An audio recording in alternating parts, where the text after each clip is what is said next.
Okay, yeah, so consider a small open classical economy. Use an appropriate model in graph to explain in detail what happens to the real exchange rate if the government one engages in expansionary fiscal policy. So what we know so far is that from I believe from your studies and all those things, I think you have come to an understanding that in a nation, let's say Zambia, right? We have got savings, yeah, and by now I believe you know that these national savings come from both private and public. When you put them together, you have what we call national savings, and it is from these national savings that a nation will get this money and use it for investment purposes. So on one side you have got national savings, on the other side you have got investment. Okay, so I'm still admitting your friends, huh?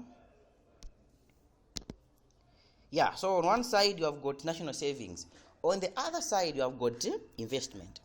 The money that you use or the money that you save, both from private and public savings, we put it together, you form what is called national savings. Now it is from this national savings that investments will be made. Yeah, so if you have more savings, national savings are higher than investment, you become what we call net lenders on the international financial market. Because you have got more savings in your nation, you can lend the remainder to other nations that are running deficits. And if you find yourselves in an event where national savings are actually less than investment, then you become net borrowers on the international financial market. But all these decisions or whatever we've talked about so far has got an implication on the exchange rate. Okay, so whether you have whether you're running a surplus or you're running a deficit, whatever the case, the point is you still have these situations have got a bearing on the interest on the exchange rate. Okay, and I think from what we did last I was about to say last semester, what we did, I think when we're looking at the ISLM, I hope we discussed that there's a negative relationship between investment and interest rate, right? So I'm trying to take this trajectory that will lead us to answer the question. Okay, so first thing first, there's a negative relationship between interest rates and investment. What does that mean? It means that if in a country you have lower interest rates, if you have lower interest rates, then the expectation is that investment is going to increase. And if interest rates are rising, the expectation is that investment will be falling, because interest rate in this case is the cost of borrowing. So if the cost of borrowing is rising, then investment is going to fall. And if the cost of borrowing is falling, we expect investment to rise, right? Great. Now, connected to this is the concept of national savings. Trade balance. Okay, which is net exports, the difference between what we export and what we import. Now, with this guy is the function of the real exchange rate. Okay, so this to some extent leads us to discussing question 1 briefly. Okay, these are the key terms that will help us deal with question 2. Okay, so when it comes to trade between Zambia and South Africa, there are 2 important variables that come into play: the nominal exchange rate and the real exchange rate. The nominal exchange rate just looks at the cost of one currency compared to the other currency.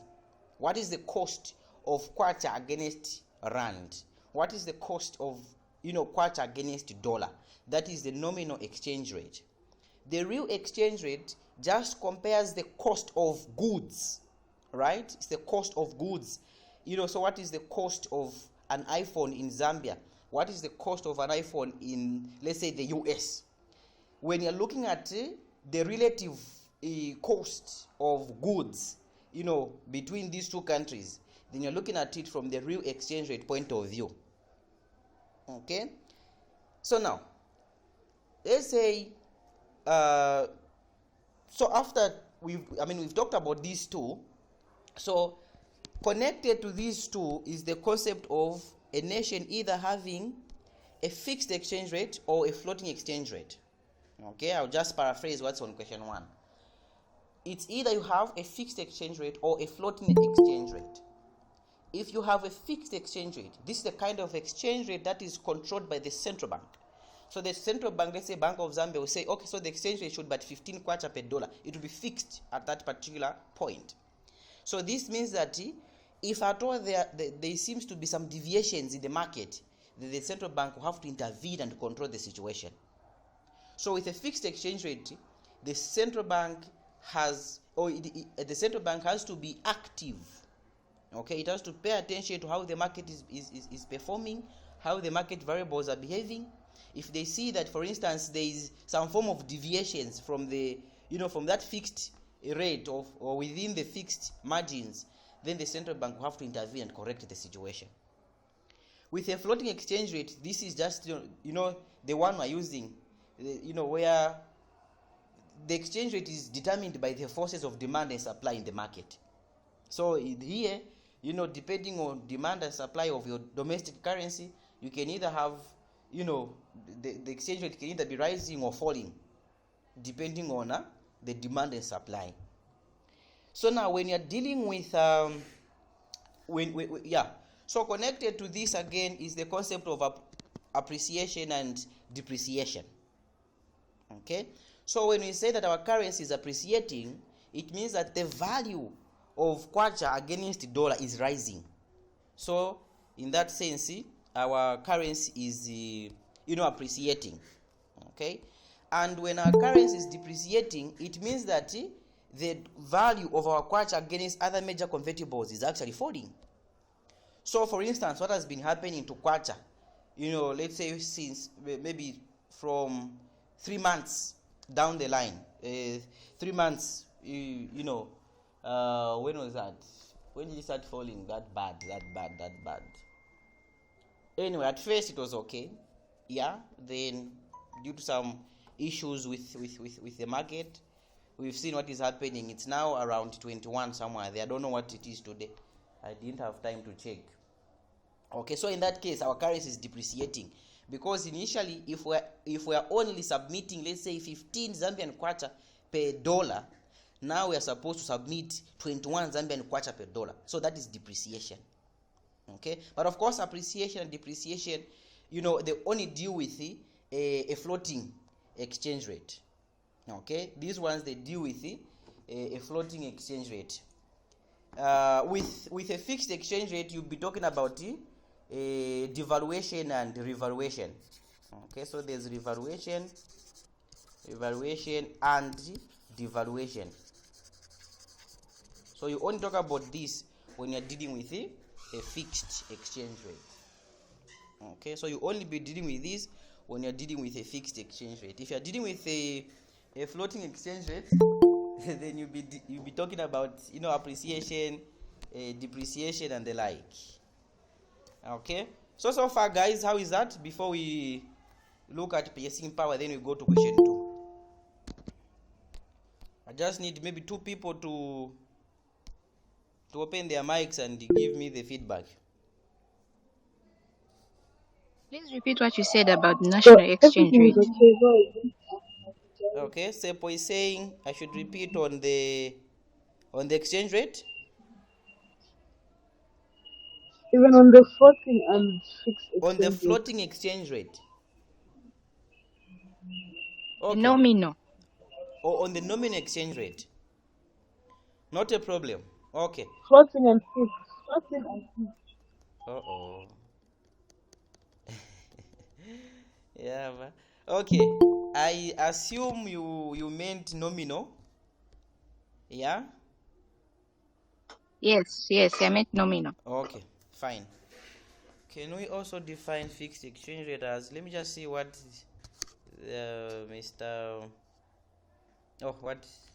can we also define fixed exchange rate as a means of 2 currencies that will always be exchanged at the same price. It's not always at the same price, because the price will keep on changing, depending on, whether it all depends on how the market is behaving, right?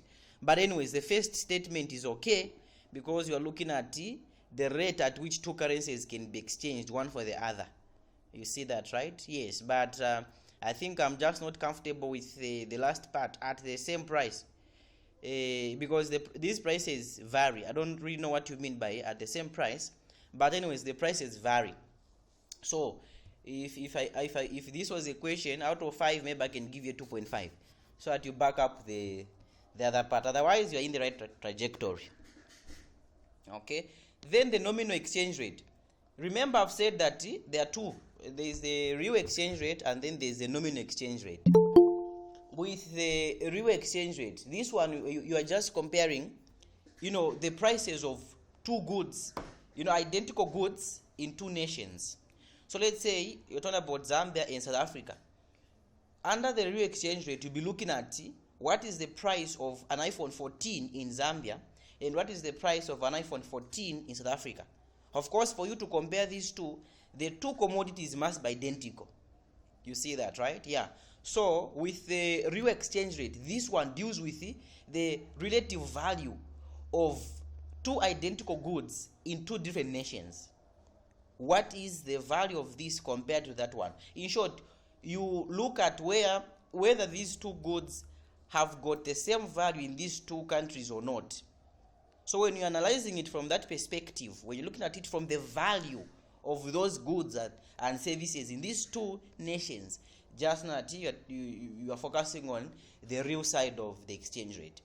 The nominal exchange rate looks at the relative value of currencies. Kwacha against dollar, kwacha against rand.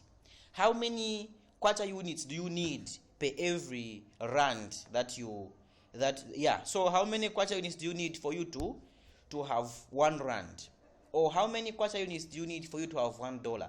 So that is the nominal exchange rate. So the distinction feature there is that the real exchange rate deals with the relative value of goods and services, whereas the nominal exchange rate looks at the relative value of currencies.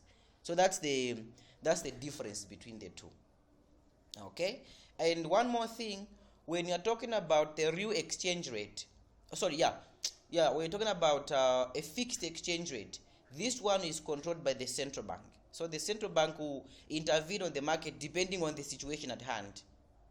Okay, so for instance, let's say that we have a fixed exchange rate at let's say 15 kwacha per dollar, and then there's too much demand for kwacha such that maybe our currency can actually revalue. So in this case, revaluing means that the currency is going to more like appreciate. It's going to increase in its value. Then the central bank will have to intervene and buy the excess foreign currency that is causing demand for kwacha. And the opposite is true. So that's why I've said that with the fixed exchange rate, the central bank will have to be active, actually proactive. So that you don't go beyond the margin, right? Yeah, and then with a floating one, here it's just the market that controls everything. It's a demand and supply of kwacha that will determine the value of our currency. And in that case, we're talking about appreciation and depreciation. So now, attached to all these that we've discussed is the concept of purchasing power parity. So with this one, we're just looking at if there is what we call arbitrage. So arbitrage is the practice where you as an arbitrator, let's say, you'll be paying attention to two different markets. Let's say you have got Zambia and South Africa. If you see that in Zambia, the Zambian kwacha has got more value compared to the South African rand, you as an arbitrator, you are going to take advantage of this situation, where you'll be buying currency in South Africa and then you exchange it in Zambia so that you can make more money. So if international arbitrage is possible, then what it means is that the value of a phone in Zambia should be the exact value of a phone in South Africa. So that is the concept of purchasing power parity. So parity means equal. You are at par, which means you've reached equilibrium. something like that. So purchasing power parity is a concept that states that if international arbitrage is possible, then the cost of a good in one market should be, the same cost in the other market. So the amount of money that you have to, spend for you to buy an iPhone 14 in Zambia should be the same amount, should be the same value that you should spend in let's say in the US or in the UK. That is if purchasing power parity is holding. Okay, so I believe with this background, then we can look at question 2 now. I believe that's fine, right? Oh yeah, with me, I think I'm okay. Okay. If you're okay, then everybody's okay. Don't worry. Moreover, these are things that I believe you've jobbed a lot. Yeah. Okay, perfect. Let's go to question 2 now, guys. Sorry for taking you back to question 1. My mind was just telling me to, run you through question 1. Oh. Yeah. Okay, let's go to question 2 now. So question 2, we've read the question already. It's about, a small open classical economy. And then we have a situation where the government engages in expansionary fiscal policy. Yeah, so what we know is that, first thing first, we want to analyze how how expansionary fiscal policy is going to affect our exchange rate. Okay, how this is going to affect our our real exchange rate. And just remember, we have defined the real exchange rate as the the cost of two commodities in two markets. Okay, so first thing first, we are making an assumption that national savings is fixed at this particular point. Okay, we are making an extreme assumption that national savings is fixed. You have a fixed amount of savings in your nation, and this is a case where you have got that amount there as a national savings. So we can write this as S minus I. Okay, so S minus I. Okay, so if we have this as our national savings, so let me just say national savings in short. If I've got that amount of national savings, what we also know is that net exports is a function of the real exchange rate. Okay, and what we also know is that there is a negative relationship between the real exchange rate and our net exports, like that. Okay, so let me just drag this thing a little bit this side. Okay, so I've got NX, which is a function of the real exchange rate. You see that, huh? So in this case, we're just assuming that for now everything is okay. We've got that amount of real exchange rate. Everything is okay. There is no any interference so far. This is the status paribus. Everything is okay. But now let's assume that our government decides to, engage in expansionary fiscal policy. So what we know is that for any government, especially in African countries, for any government to increase its expenditure, it has to draw from the national savings. You see that, huh? It has to draw from its national savings. Oi, obwela. Nchabiga katiji akansiriza chabe fast. I was sick, sir. Now you are okay.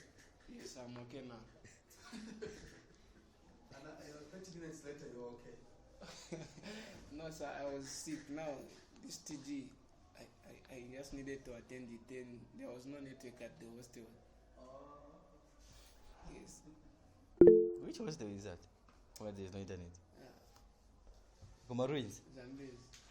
Okay. Okay, sorry. I was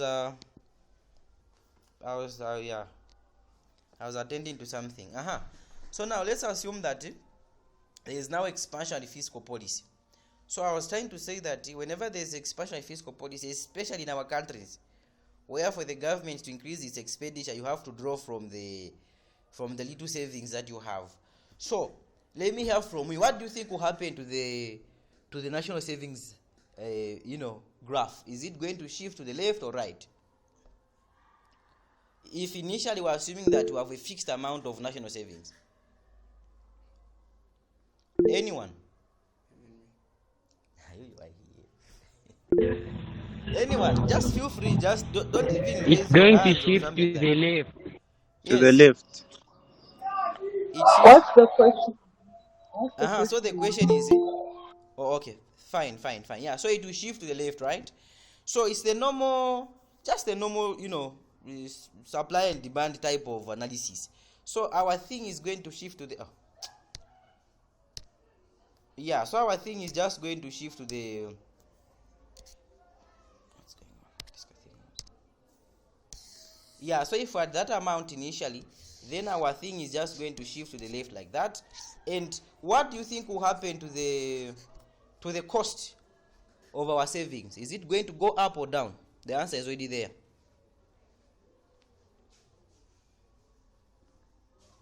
What do you think will happen?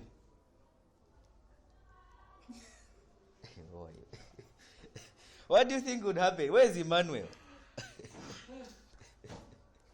I think it will go up.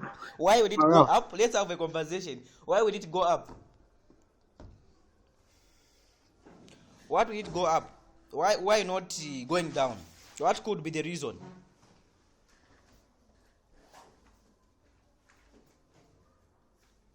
Anyone? It's a TG. I'm not, I've said that if you want me to help you guys, you have to bring out your very best, huh? So my question is, first thing first, we've said that because of this, expansion and fiscal policy, the government is drawing from the national savings, right? So we've said that the thing is going to shift to the left. Our national savings will shift to the left, and because of this, we've noticed that there will be a rise in the in the exchange rate. So my question is, why is it that there will be this rise in the exchange rate? What could be the reason? What could be the reason? Anyone is free. Let's contribute. I think the purchasing power has increased, sir. The purchasing power has increased. Power. Okay, that's according to our honorable. Another person to try? Yeah, so to my thinking, I think because the expansion of the fiscal policy, when you look at the household level, Yeah. an increase in the government expenditure and the cut in the taxes reduces the national savings. So the supply of dollar will actually, the supply of dollar in the foreign exchange will also reduce, and because of the reduction in the assets in the supply of dollar in the foreign exchange market, I think that's the reason why our real exchange rate has even risen. Okay, perfect. Let me ask the question in a different way. Do you think that after this, are we going to become net lenders or net borrowers? What do you think? Are we going to become net lenders or net borrowers? So we'll become net borrowers. We'll become net borrowers, right? Yes. Okay, another follow-up question. Is it a bad thing for the government to increase its expenditure? In this case? It depends with why it's increasing its expenditure. It depends with why it's increasing its expenditure, right? Okay, so here's the thing, guys. First thing first, we've got a fixed amount of national savings, and then the government wants to increase its expenditure. It's obvious that for this government to increase its expenditure, it's going to go back to our banks and get money from there. You see that, right? So the first impact will be felt on the interest rates. Okay, so the first impact will be felt on the interest rates. Why? Because you know that the cost of borrowing is the interest rate. So if the government is going there and borrow, there's that problem that we learned in first year, the crowding out effect. So what will happen is that because our savings are reducing, the interest rate is going to shoot upwards. You see that, huh? And because of that, there will be now those issues, crowding out effect and all those things. But the final impact is what we are seeing here. So because of this reduction in the in our national savings, one more follow-up question. What do you think will happen to our net exports? Before I make a conclusion, what do you think will happen to our net exports? Our net exports will be negative. Why? Why, sir? Why do you say so? Of course, you're correct, but can you back it up? Yeah, this is because our savings has reduced, right? Then Yeah. our investment, our national savings is fixed. Then our investment has increased, so that will lead to a negative, which will be versus trade deficit. Okay, so yeah. One more thing. So remember that we've said that from our national savings, we have to invest from here, right? We have to do our investments. And if our national savings are less than investment, it's obvious that this is a problem. This is a problem because it means that if we want to invest now, we have to be following our friends out there with money. We go there, we get the money, we borrow the money and invest it here. And if our national savings is higher than investment, then we become net lenders in this case because we have got more savings that have catered for investment here. So that remainder is what we use now to, to give to those guys that want to be borrowing from us. You see that? So the conclusion is that whenever there's expansionary fiscal policy, the first thing is that there'll be a rise in the interest rates. Okay, because that is the cost of borrowing. And according to our analysis, what we see is that there will be 4 in net exports. So let's say we have got net exports 1 there, and then because of what is going on, we'll become net borrowers now. So it means that we will start running a negative trade balance. Okay, so we'll start running a negative trade balance. All right, how is this, guys? Assuming that the same question is repeated, can we fail to answer? I need some feedback. Can we fail to answer? No, sir. Just repeat what you said. Mama? Just repeat on what you said on the part for the trade deficit. Oh, okay. Repeat on the narration. Okay. No, we can't. Yeah. Okay. Okay, great. It would depend. It would depend on what? On how the question has been phrased. Okay, great. So what we see is that, or maybe one thing that I didn't mention, is that when we're talking about a small open economy, just not this is an economy that has got some form of interactions with other nations. Okay, so this one engages in trade. So because of that, you have got things to do with the exchange rate. You have got things to do with the nominal exchange rate and the real exchange rate, because this nation is engaging in trade with other nations. It has got some form of interactions with other nations. Yeah. So if the other thing is that we are assuming that in this case national savings are fixed, and since our national savings are fixed, then whenever there is any form of an increase in government expenditure, the government will have to go and draw the same money from our local banks. Yeah, so that will reduce our national savings, and because our national savings are actually falling, what it means, the implication is that even our net exports, our trade balance is expected to fall, because remember, you only become a net borrower if you don't have enough domestically, and you only become a net lender if you have got enough domestically. So in this case, you are going to have less, and because of that, this will have an implication on our exchange rate. Okay, so this will have an implication on our exchange rate. Okay, I pray that this is better now, because the second part is just the opposite of this, if you have noticed. So on top there, it's engaging in expansionary fiscal policy. Then the second part is talking about contractionary fiscal policy. So I mean, it's just one, how do you say it? Two sides of the same coin. Yes. Okay. So are we safe to move to B instead and not 2?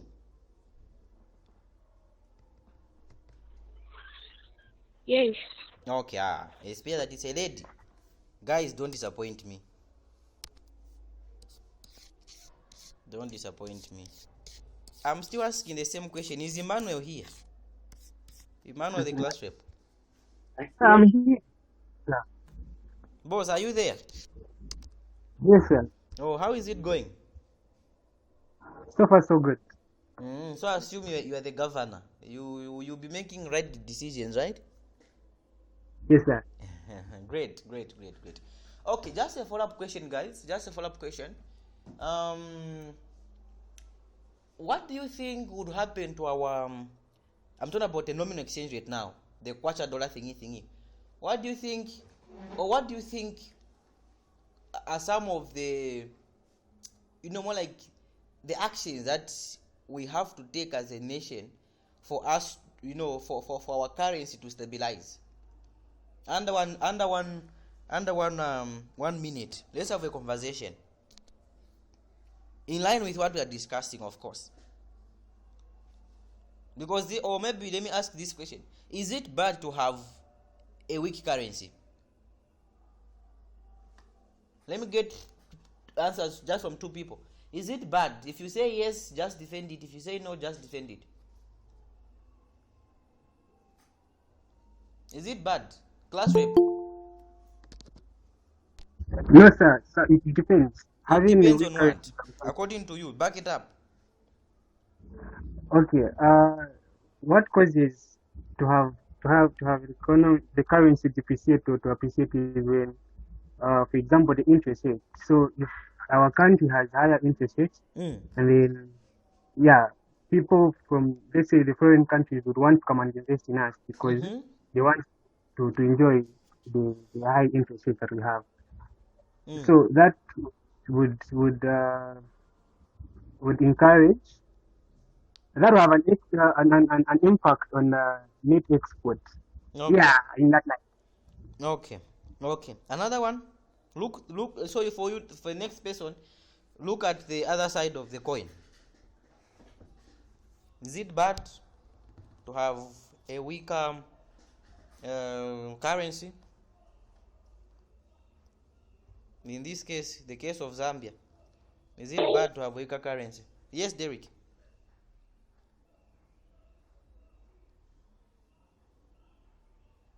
George, carry on. Yes, sir. It is very bad. Imagine in the US you want to buy a crew 10,000, but in Zambia you are buying it at let's just say 240,000. That is in difference. But at the same time, don't you think it's a good thing if we have what to export as a nation?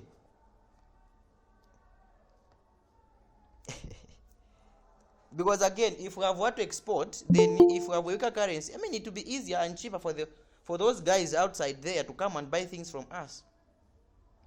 You see that? So it depends anyways. It depends with the issue at hand. So, such questions will, wake you up to some extent. Now let's do the calculations because we have about it's 53/7. Let's do the calculations fast, huh? So consider a neoclassical model of an economy affected by the COVID-19 pandemic, yeah? Use the information given below to answer the questions. So we have a production function. You did production functions in micro, so there are no issues there. So the production function should look like this: y is equal to 10 root of capital and labor, yeah? So that's the production function there. Then you have got capital equal to 100, labor 25. The domestic rate of interest is 5%. Okay? The price domestically is 100 kwacha. The price there outside is 110. Money supply domestically you have got 1,000 nominal, of course. Then consumption is that 75 plus 0.5 of disposable income. Investment function they are given. You're running a balanced budget. Taxes is equal to government expenditure. Then you have got a net export function there. So where E represents the real exchange rate. So remember, the real exchange rate is the one that deals with goods and services. Huh? If you are hearing some noises outside, it's not me, it's you guys. Yeah. So where the E is the real exchange rate. Okay. And remember, we've defined the real exchange rate as the relative cost of goods and services in two nations. Okay? Ish. Close that one as well.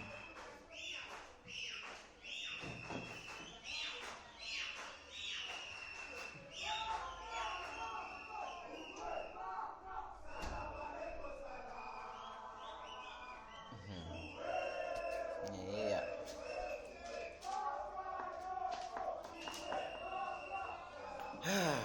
Is the noise that bad, guys? No, it's not No, that it's bad. not. Oh, okay. Okay. Okay, perfect. Let's move then. Let's assume they're not there. Ceteris paribus. Yeah, so I was trying to explain that. Remember that the real exchange rate is the one that looks at the relative cost of goods and services in two nations. Of course, these goods must be identical, because you can't be comparing two different things. You can't be comparing the cost of an iPhone 14 and the cost of an iPhone 6. What kind of comparison is that, right? So, question 1. Calculate this country's trade balance and show it on a savings investment diagram. So, calculate this economy's trade balance. Let me just clear this mess a little bit. Yeah. So, what we know is that the trade balance, okay, so the trade balance is equal to NX, which is the net exports, right? And this net exports is savings minus investment. Okay, so this net exports is the savings minus investment. And what we also know is that if y is equal to c plus I plus g in this case, right, then our national savings will just be the difference between, so it's y minus c minus g. From the total income, you remove domestic consumption, you also remove government expenditure. This will give you your national savings. You see that, right? So your national savings is just y minus c minus g. But the question is, do we have the value of y? No, but we have a function. We have a production function there. So you use the production function. Y is equal to 10 square root of capital and labor. And then we've been given that capital is, where is that, 100, right? Yeah, so capital is 100, so put 100 there under the root. Multiply that with the L. L is 25, so you multiply that by 25. So therefore your y is just 10, the square root of 2,500, right? So the square root of 2,500 is what? 50. So 10 by 50. So therefore our total level of output is 500, right? That's okay? So that's just our y. Okay, that's just our y. So now we get this value, you take it back to that function there to get national savings. So our national savings is y minus c minus g, right? Yeah, let me just admit this fellow. Okay. So you have, so now you have what, at least you have the 500, which you're going to put there where there's y. How about consumption? So consumption is, we know that it's just a plus byd. So our c will be, we have the function there, which is 75 plus 0.5 y minus t. But the goodness is we know what y is, 500. So put it there, minus the tax, which is a 50. You put the 50 there. So what value are you getting for consumption? Someone quickly, what is the value of consumption?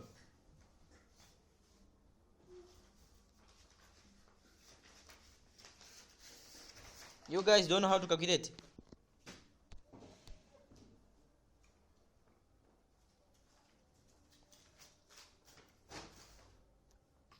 Or maybe you can't hear me. So Luvas is saying is 300. Can someone second that? Yeah, it's a 300. Good. Yeah, so we now have the value for consumption, which is a 300. So our consumption is 300. So now we have got all the bits that we need to use to calculate our national savings. So you go there, You know national savings is equal to y minus c minus g, right? So our national savings is, our y is 500 minus consumption, which is a 300, minus government expenditure, which is a 50, like that. So what is our value for national savings? The value is 150. The value is 150. 150. The value is 150. 0.6. 0.6. 0.6. Mwepeza bwanje. It's 150. 150. Okay. NX is 0.2. Net exports wow. is 0.2. No, it's 150. Okay. So what's our trade balance? Our trade balance is 150. Sam? It's 150. Okay, 150.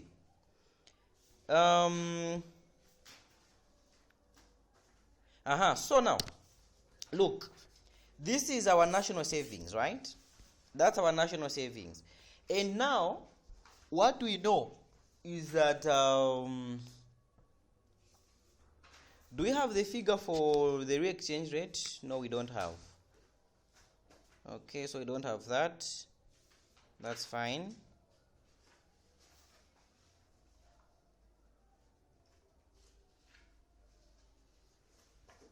Okay, let me just confirm something, you people.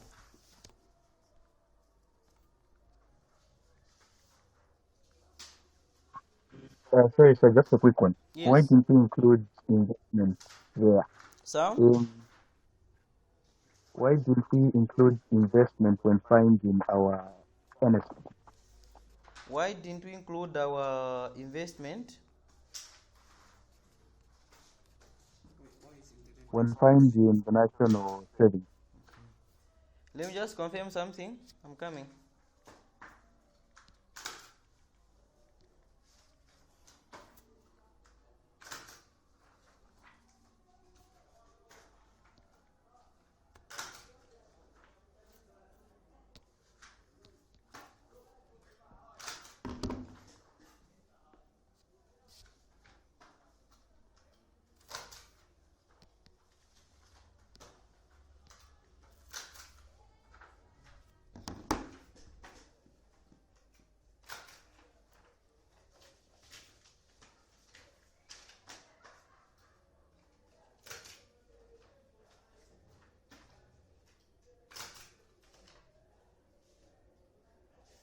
Oh, okay. No, it's okay. So we have our national savings, right?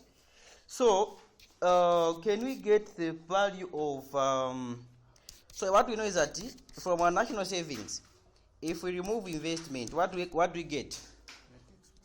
We get net exports, right? So what we know is that the trade balance is our net exports, right? So we now have the figure for national savings. So this is how much we are saving as a nation. Okay?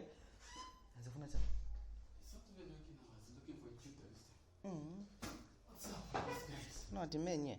So yeah, so our trade balance is equal to net exports, which we know by now that this thing called net exports. Okay, so net exports, our net exports is from our national savings, we remove our investment, right? And did we get the value of investment? But we have that function there for investment, right? So our investment is 150 minus 4R. Okay, so therefore, to get our trade balance, which is our net exports, so to get our trade balance, we are going to say our national savings, so it will be our national savings, which is 150. From this, we remove the value of domestic investment, which is 150 minus 4R. So we remove 150 minus 4R, like that. And the rate of interest, the domestic rate of interest has been given to be 5%. So our domestic rate of interest is 0.05, 5%. Therefore, our trade balance will be 150 minus that less 4 times 0.05. What are you getting? 0.2. 0.2. Okay, so our trade balance is 0.2. Okay, so question is, are we running in this case, are we going to conclude that we are running a deficit or a surplus? It's a surplus. Why are we saying it's a surplus? It's a positive figure. What if it was 0.000001? Ah, okay, I see. I don't know.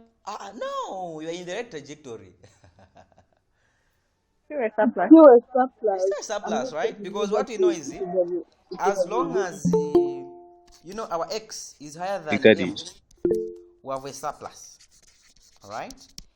As long as our x, It's important. as long as our x is less than m, we have a deficit, right? And as long as our x is equal to m, we have a balanced. We have what we call balanced trade. You see that, right? Yeah. So in this case, our trade balance is 0.2. Okay, that's okay, guys. Before we go to graphing. So before you go further, what did you get the error from? Mama? The figure, the R, the 0.2. The R. What about the R, madam?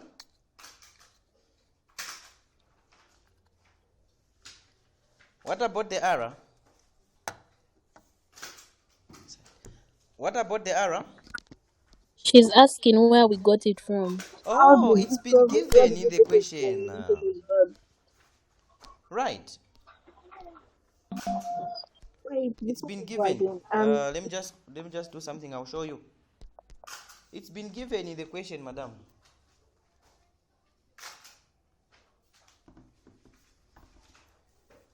It's been given in the question. Let me just connect something.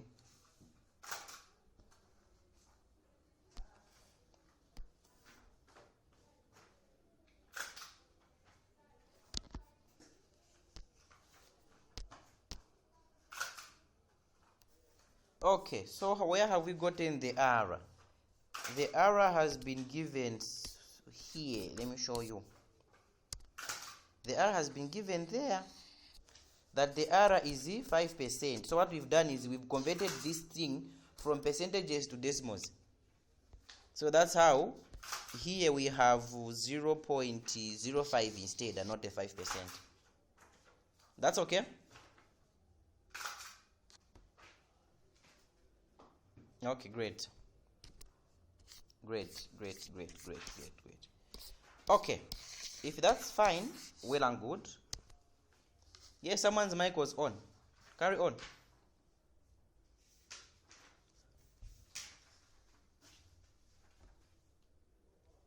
Is it okay, Ify?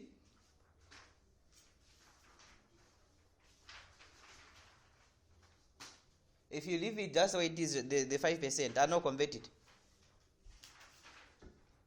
No, convert it.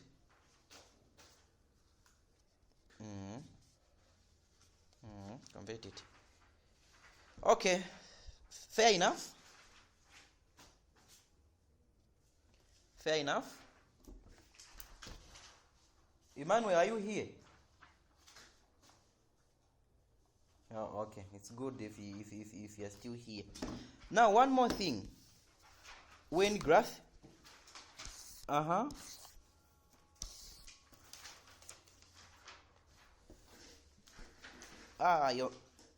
are bouncing, cutting.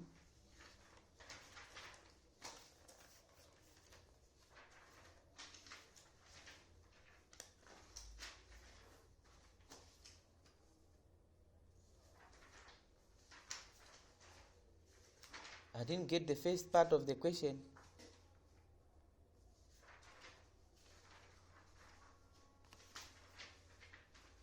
What's the logic behind using?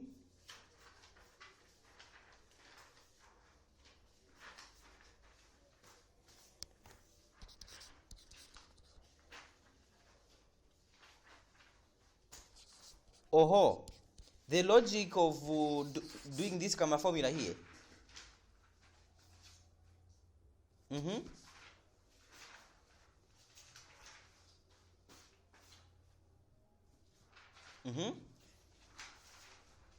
Yes, yes.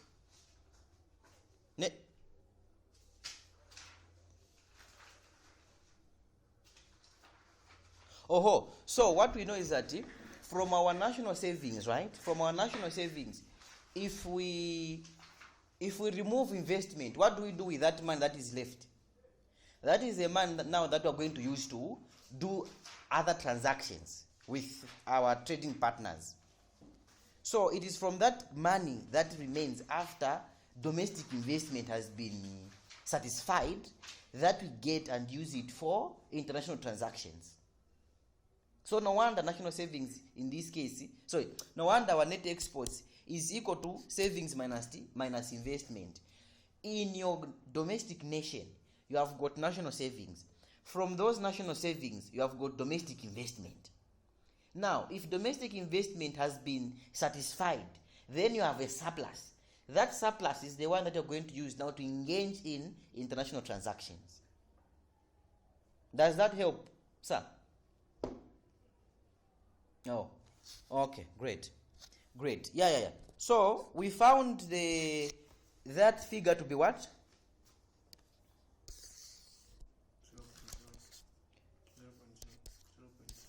So we have this as our point 2. Let me admit this person.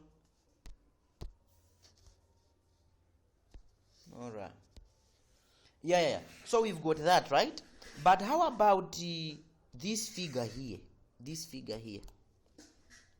How about that figure there? What is the value of the exchange rate? Given that our net exports is 0.2, what is the value of the exchange rate? How can we get the exchange rate, guys? So you go back to the net export function, that function there. So our NX is 50 minus 2E. And now the goodness is we know what NX is. So can someone quickly get the value of the exchange rate? Given that our net exports is equal to, is it 50 minus 2E? So what is the value of E? 24.9. Okay, so 24.9. So what does this mean? This means that if the exchange rate, in this case the real exchange rate, if the real exchange rate is 24.9, then our net exports is going to be 0.2. I know someone out there is debating how can net export be 0.2. It's 0.2 because that's how our functions have been defined. Okay, if we had different sets of functions, it's obvious that we will have been dealing with a different figure. Okay, so we have net exports equal to 0.2 and the exchange rate equal to 24.9. Just be careful there. In this case, the E is the real exchange rate, not the nominal exchange rate. This one is the real exchange rate. Okay, so this one is the real exchange rate. So in case you are wondering, why is the real exchange rate a function? Why is it part and parcel of the net exports function? It's because the export has got everything to do with the relative cost of these two of these goods in two different nations. For instance, if goods in Zambia are on the higher side compared to South Africa, this will have a bearing on our net exports. And if the opposite is true, if goods here are cheaper than there, this will also have a bearing on our net exports. So that is the reason why the real exchange rate is embedded in the net export function. In short, net exports is the function of a real exchange rate. Okay, no wonder we are putting that kind of thing there, that net exports is a function of real exchange rate. Why? Because whatever happens to the real exchange rate will have a bearing on our net exports. If goods in Zambia are cheaper compared to South Africa, it's obvious that we are going to record a positive trade balance, because we will now be exporting more, because South Africans will be coming to buy cheap stuff from Zambia. And if goods in Zambia are more expensive compared to our trading partners, then it's obvious that we are going to run a negative trade balance. Why? Because Zambians, moreover, we are already import oriented. We'll be importing more things now from there, claiming that they are more cheaper there compared to our domestic nation. So because of that, you are going to find that the real exchange rate is part and parcel of the net export function, because whatever happens to the real exchange rate will have a bearing on our net exports. How is that, guys? How is that? So I prefer you open your mic, you just unmute yourself here, because whatever you write there, whatever you type, I don't see it. I'm just seeing the screen.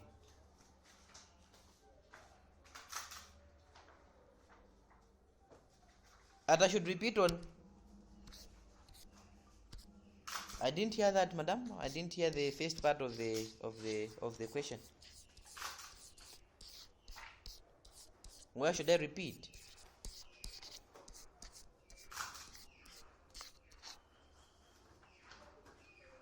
Oh, okay. Oh, sorry. Oh, sorry about the network. Let me repeat.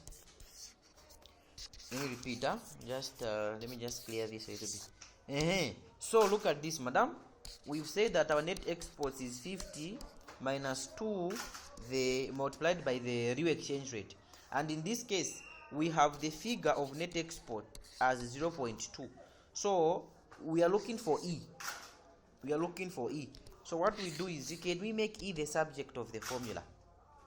Okay, so this will be 2E is equal to 50 minus net exports. So therefore 2E will be 50 minus 0.2.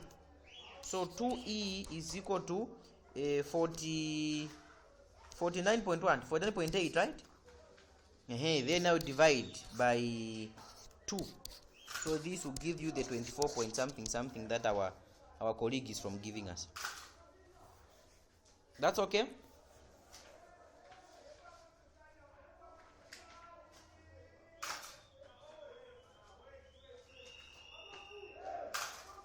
Speak up.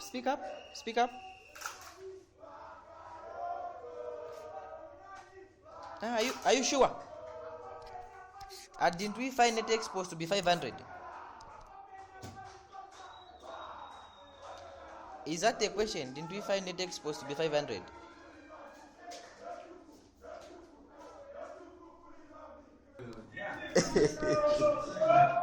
No, we've heard, sir. Just go. Yeah. You want to go? Leave in peace. Right. Don't even. Let me just finish up with them. We are dipping soon. Okay. Yeah, it was a commercial break. Let's move. Where were we? So the issues have been clarified, right? About the 150 and all those things. I think that's why I left off. That's why I... No. Okay, great. It's 0.2. Mama? 0.2. What The about the net 0.2? I don't know where it's coming from. Madam. Someone to explain, guys, where is the 0.2 coming from? Or maybe the whole TG is lost. No, she should come to my room. I explain to her. That is so if you're tired, sleep. Go now, Okay, explain. Someone to explain CS business. Where is the 0.2 coming from? The trade balance. Okay, so the 0.2 is in the question, is in the statement there that is given. We've been given. So the.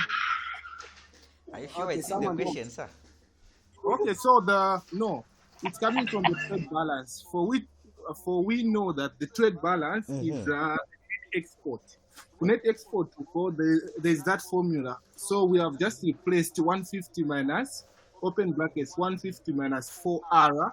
The R, the interest rate, which is 5%. We have converted the 5% to 0.05. Yes. When we calculate, we find the 0.2, which is the trade balance. Great. Madam, does that help? Yes, thank you so much. Oh, perfect. That's great. So you just do the replacements there, then you get the 0.2. So please, the 0.2 is not the output. Output is 500. No, I work in the class. Mama? Yeah. Okay, if you don't want to ask the question, please mute yourselves, eh? Mute yourselves, eh? If you don't want to ask a question, mute yourselves. Got a question. Matambo, kindly draw the graph again. Mama? Kindly asking if you can draw the graph again. Oh.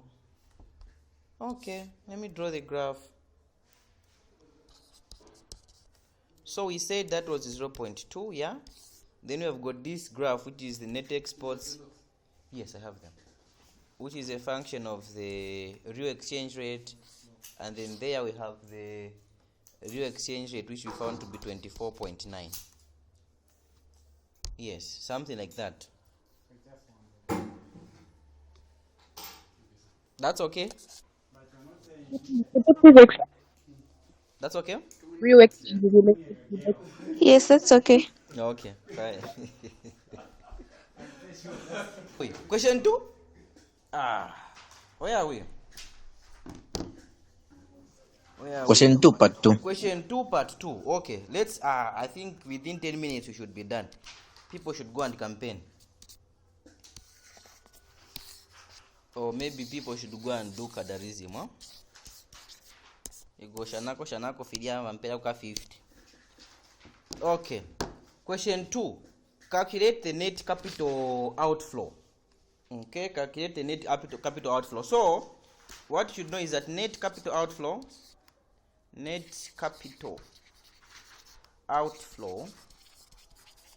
is the same thing as you know what you give out in the financial market after satisfying your domestic investment.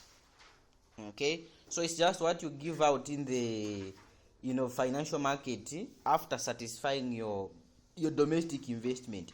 But I think we have already found this figure. It was 0.2, I remember. Okay, so that's net capital outflow. Just get the difference there.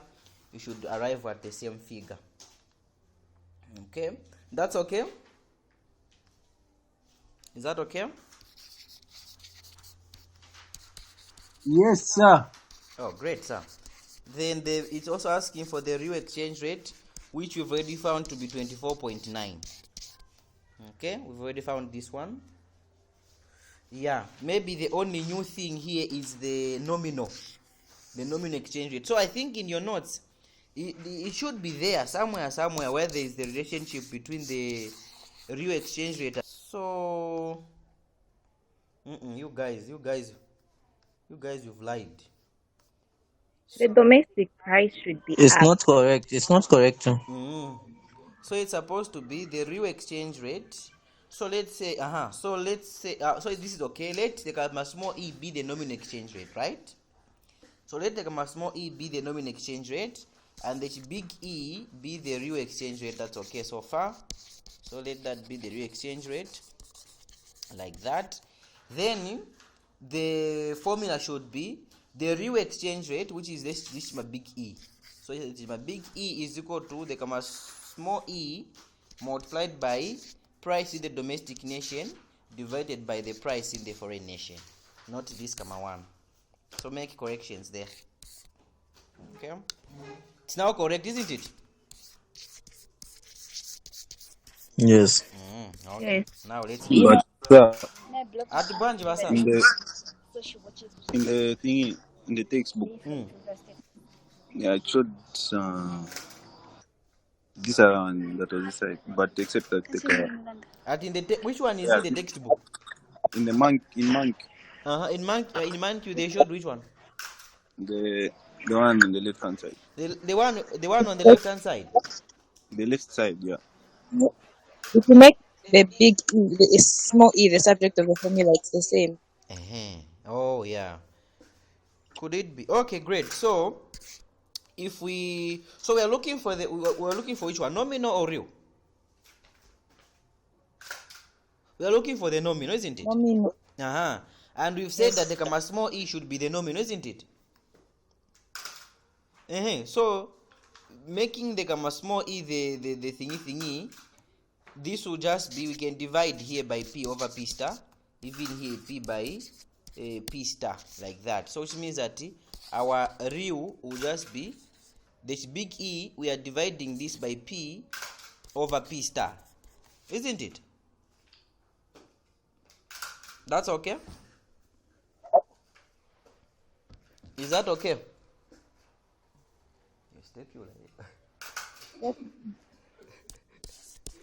Okay. Do we have the capital E? Yes, we do. I think we found it somewhere. What was the figure? 24 point what? 24.9. So 24.9, we are dividing this by what is the domestic price?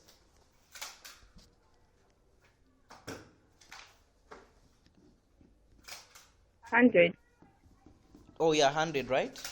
So just do 100 divided by 110. What are you getting?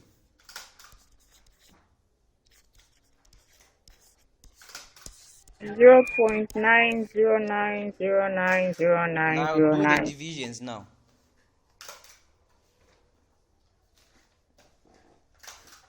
Do the divisions now. 27.39. What? What figure again? 27.39. 27.39.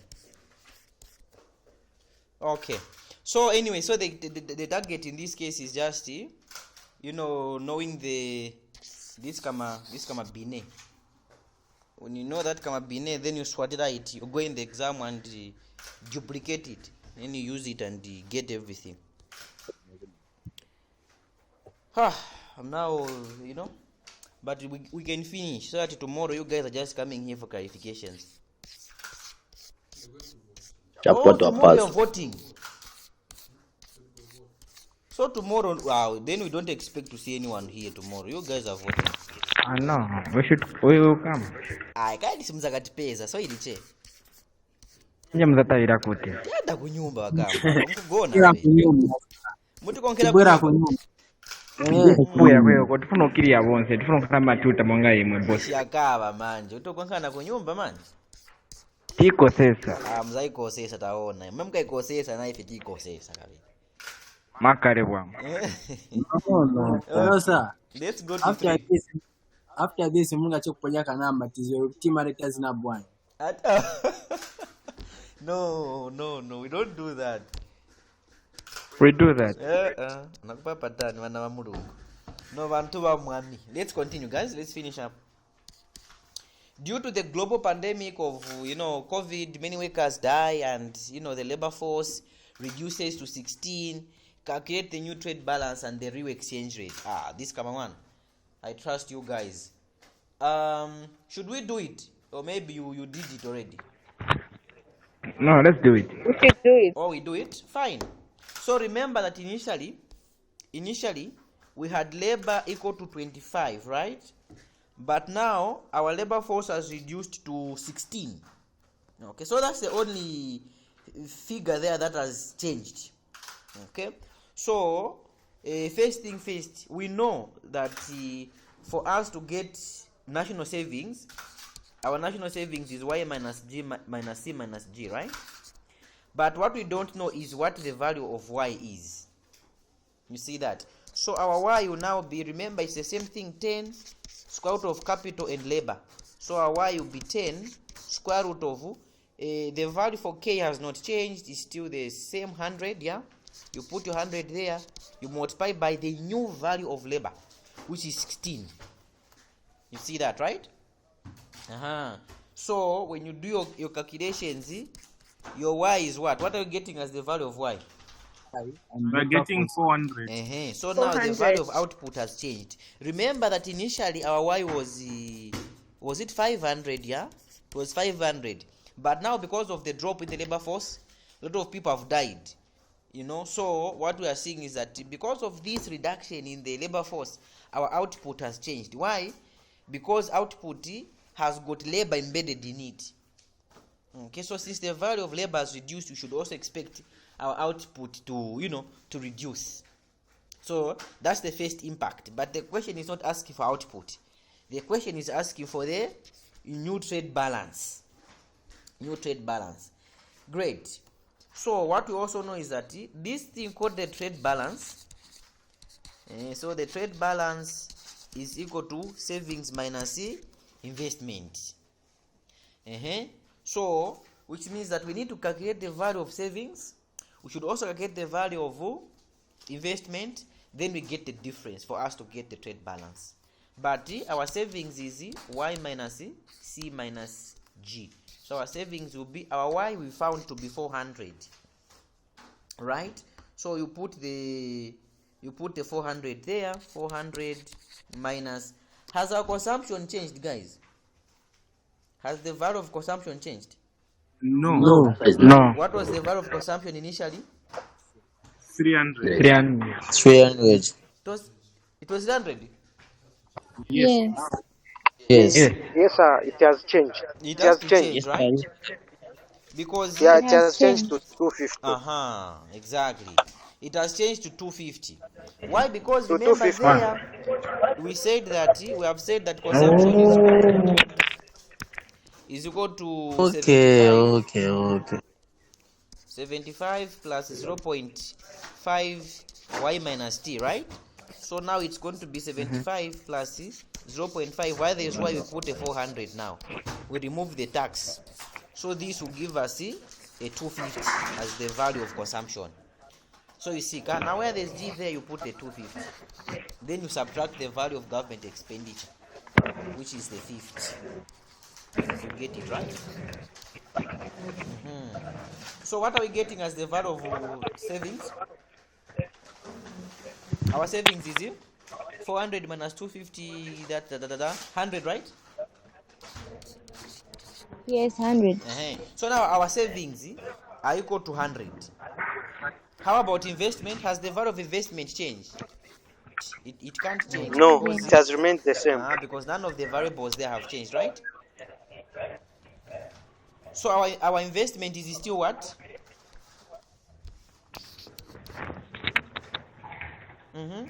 Our investment is still, what was the figure initially there? Just calculate quickly, you people of God. Was 149.8. 148 point what? 149.8. So investment is 149.8, right? That. So now you see what it means is we now have the value of consumption, we have got the value of investment, we've got the value of savings. But what do we want? What we want is to get the trade balance. And the trade balance is savings minus investment. And our savings is 100. Our investment is 149.8. So when you get the difference there to get the trade balance, what are you getting? A minus, right? Yes. 100 less 149.8, which is giving you minus 49.8, right? Yes. So what does that mean? We're running a deficit now, isn't it? Yes. Yeah, so we are now running a deficit because our output here has reduced, which means that the output domestically is failing to meet the demand domestically. So what do? We are importing now instead of exporting. No wonder we're running a deficit. You see that, right? So to get the real exchange rate, remember that the real exchange rate is embedded in the net export function there. You see that, right? So our net exports is equal to 50 minus 2e. So the same thing, we have found the trade balance to be minus 49.8. which should equal 50 minus 2e. Okay, so our 2e will just be 50 plus 49.8. Yeah, so our e is just going to be, what are you getting as the value of e?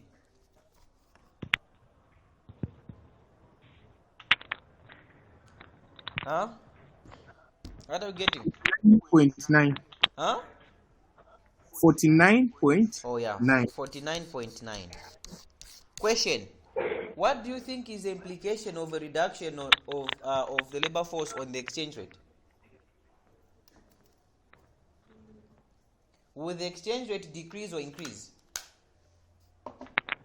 Repeat the question. What is the implication of the reduction of the labor force on the exchange rate? Increases. It increases, right? What could be the rationale? Why is it increasing practically? So why is it rising? Yes, sir.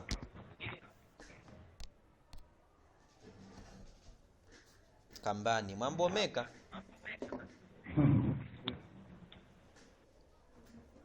So there's a reduction in output. Because of that, what you're seeing is you are now becoming you are actually importing more than you are exporting.